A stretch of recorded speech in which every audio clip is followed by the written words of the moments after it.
আজি 7 ছেপ্টেম্বৰ সাংঘাতিক আজি এটা আসলতে ব্যতিক্ৰমী দিন মানে ৰাতি আজি চন্দ্ৰগ্ৰহণ সাধাৰণ চন্দ্ৰগ্ৰহণ নহয় 122 বছৰৰ মূৰত এই চন্দ্ৰগ্ৰহণ আহিছে আজিৰ যি চন্দ্ৰগ্ৰহণ আৰু এই চন্দ্ৰগ্ৰহণ লাগিব ৰাতি 9:20 পৰা ৰাতি একেবাৰে 12:20 লৈ তাৰ মানে আপোনালোকে 9টা বজাৰ পৰা 12:20 লৈ পূৰ্ণ চন্দ্ৰগ্ৰহণ এই সময়ছোৱাত আপোনালোকে এটা মন্ত্ৰ উচ্চাৰণ কৰিব মন্ত্ৰটো কি জানেনে ওম লক্ষ্মী নাৰায়ণী নমঃ এই মন্ত্ৰটো কাৰ ওচৰত জপ কৰিব এখন লক্ষ্মী মাৰ ফটোৰ ওচৰত আপোনালোকে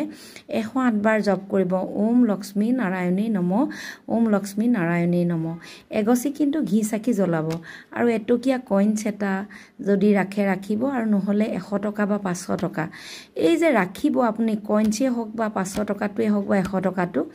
যেতিয়া আমাৰ পূৰ্ণ এই যি চন্দ্ৰগ্ৰহণৰ পৰিসমাপ্তি ঘটিব ৰাতি 1:35 তাৰ পিছতে সেই পইচাটো আপুনি পাৰ্চত থক আপোনাৰ নতুবা লকাৰত ভৰাই থক মুঠতে আপোনালোকে ওম লক্ষ্মী নাৰায়ণী নমঃ 108 বাৰ জপ কৰিব আৰু পইচাৰ কাৰণে আপোনালোকে যদি ধন টকা পইচাৰ কাৰণে আপোনালোকে কৰে তেতিয়াহলে আমাৰ কমেন্ট বক্সত লিখিব শ্ৰীম আৰু যদি লাভ ভাল পোৱা মৰম চেনেহ এইবোৰৰ কাৰণে লিখে গ্ৰুথ তেতিয়াহলে আপোনালোকে লিখিব ক্লিম আজি খুব ভাল চিন্তা কৰিব আৰু এই ভাল চিন্তাবোৰে আপোনালোকৰ জীৱনটোৰ গতি কৰাত বহুত সহায় কৰিব সকলোবোৰ কেৰিয়াৰ এবান্ডেন্স গ্ৰোথ সকলোবোৰতে আপোনালোকে ভাল ফল লাভ কৰিব পাৰিব